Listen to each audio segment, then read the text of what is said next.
Assalamualaikum warahmatullahi wabarakatuh.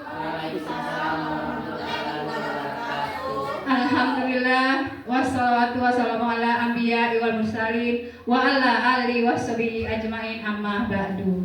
Yang terhormat Bapak Ibu guru beserta staf SD Muhammadiyah, pada kesempatan hari ini saya selaku kepala sekolah akan mempresentasikan yaitu observasi kinerja kepala sekolah.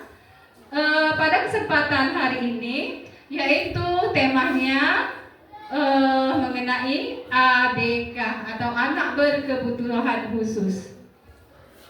Sebelum saya memaparkan materi ini, untuk lebih semangat lagi, ayo Bapak Ibu berdiri sejenak. Kita akan stretching sebentar. Minta bantuan Ibu Rizkia ke depan.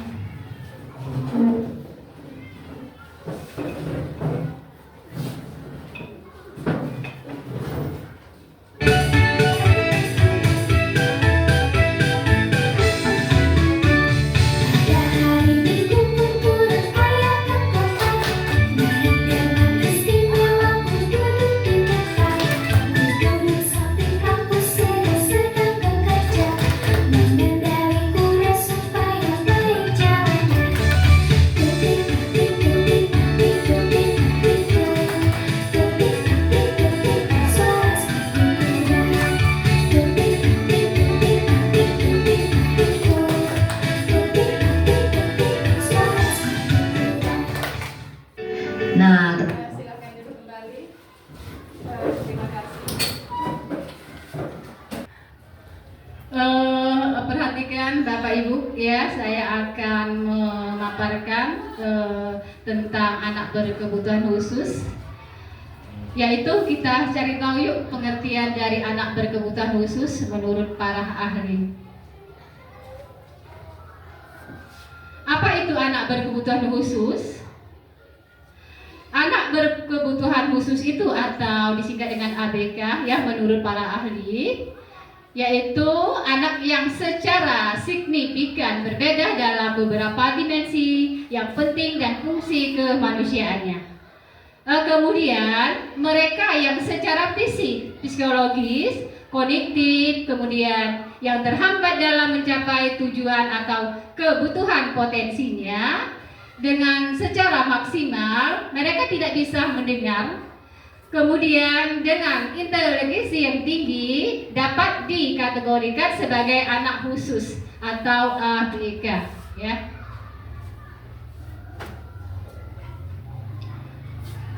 Kemudian pengertian anak berkebutuhan khusus yang menurut undang-undang dalam Undang-Undang Nomor 20 Tahun 2003 tentang Sistem Pendidikan Nasional Pasal 32 Ayat 1 bahwasanya anak berkebutuhan khusus dapat dimaknai sebagai anak yang karena kondisi fisik, emosional, mentalnya yaitu bakat istimewa sehingga memerlukan bantuan khusus dalam pembelajaran ya.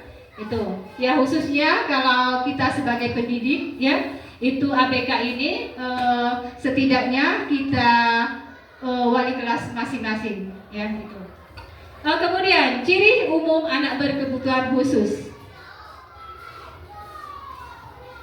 Frekuensi perilaku anak yang dianggap menyimpang dari perilaku pada umumnya ya, itu pada umumnya peserta didik seperti biasa yang kita ajarkan selama ini, yaitu bisa dilihat dari dideteksi sejak dini dengan cara mengenal pertumbuhan dan perkembangan pada anak apakah sudah sesuai dengan standar umum yang ditetapkan.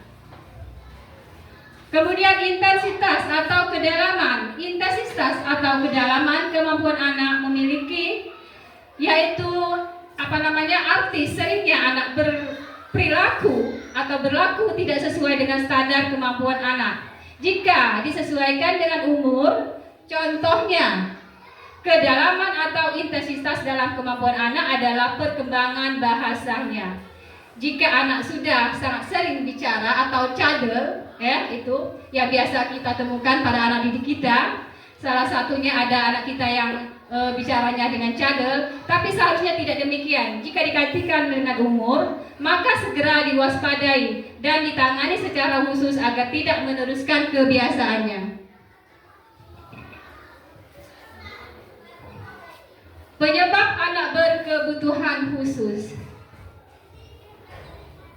Jadi penyebab anak berkebutuhan khusus itu, ya, itu pertama ada beberapa faktor, ya, yaitu proses kelahiran. Yang pertama dari faktor proses kelahiran, kemudian dari faktor plasenta previa, kemudian yang ketiga faktor kekurangan gizi saat ibu hamil, kemudian yang keempat faktor terkena virus, misalnya di sini maksudnya virus toksoplasma dari binatang seperti kucing.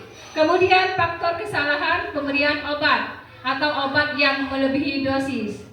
Kemudian faktor kecelakaan, ya, faktor kecelakaan bisa juga menyebabkan anak itu berkebutuhan khusus menjadi berkebutuhan khusus.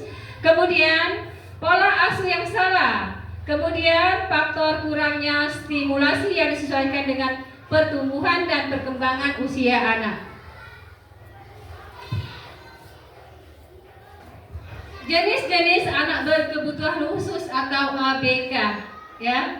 Jadi perhatikan di sini Bapak Ibu, ada beberapa jenis, ya, yang dikategorikan anak berkebutuhan khusus secara permanen atau sejak lahir itu, ya.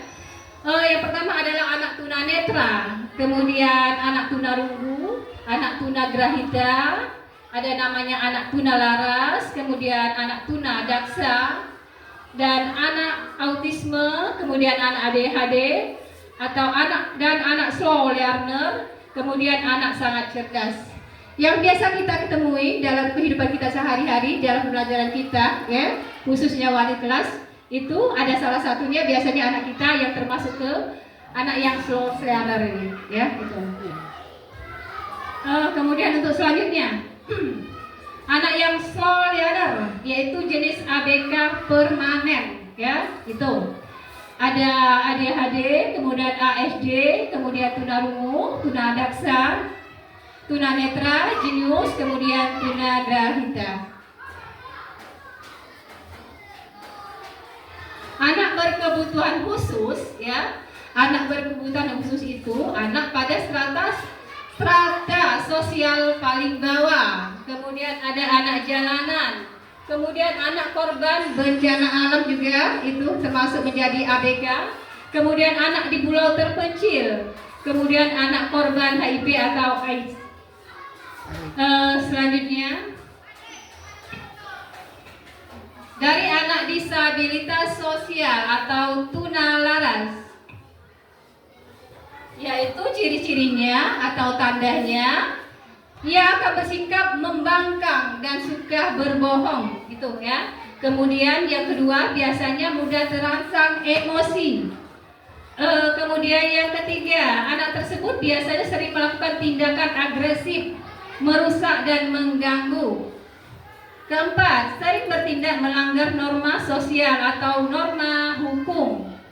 Kemudian yang kelima, kurang atau tidak mampu menjalin hubungan dengan orang lain. Dan yang keenam, yaitu mempunyai perasaan yang tertekan dan selalu merasa tidak bahagia. Anak dengan gangguan spektrum autisme atau autisme spektrum disorder, yaitu anak yang mengalami gangguan dalam 3 area dengan tingkatan yang berbeda, yaitu kemampuan komunikasi dan interaksi sosial, serta pola dan kreativiti. Untuk selanjutnya,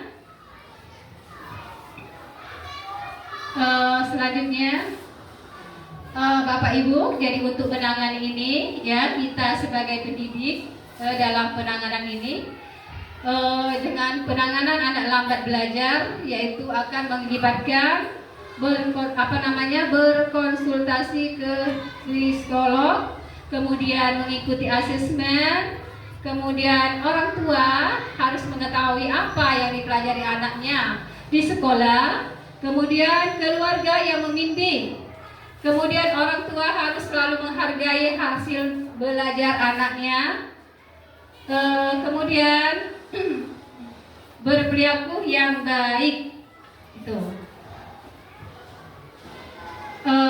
Untuk pada kesempatan ini hanya ini saja yang dapat saya sampaikan. Ya, semoga ini mendapat hikmah untuk kita semua sebagai pendidik, ya, untuk anak didik kita yang kedepannya menghadapi ABK ini, karena kita sebagai pendidik, ya, masih banyak tantangan dalam menghadapi anak ABK ini, khususnya pada pembelajaran yang namanya inklusif itu, ya, walaupun sudah diprogramkan atau kebijaksanaan dari pemerintah untuk menganjurkan kita sebagai pendidik yaitu mengenai sekolah inklusif atau ABK ini, karena banyak tantangan. Yang pertama, tantangan yang kita hadapi adalah belum adanya bimbingan atau penyuluhan atau guru konseling pada sekolah kita.